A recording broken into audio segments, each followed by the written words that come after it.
বন্ধুরা, আপনি কি কখনো ব্ল্যাক হোল বা কৃষ্ণগহ্বরের শব্দ শুনেছেন? না শুনে থাকলে চ্যানেলটিকে সাবস্ক্রাইব করে রাখুন, আমি শুনিয়ে দিচ্ছি।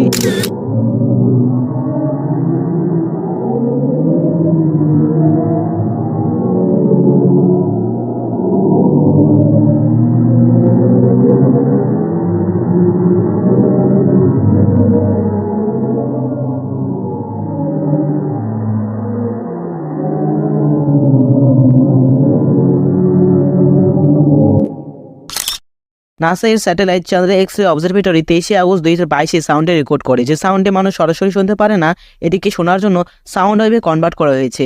আর বন্ধুরা, এই ব্ল্যাক হোল বা কৃষ্ণগহ্বরটি আমাদের থেকে কোটি কোটি লাইট ইয়ার্স দূরে পার্সিয়াস ক্লাস্টার বা প্রচুর স্তম্ভকের সেন্টারে অবস্থিত।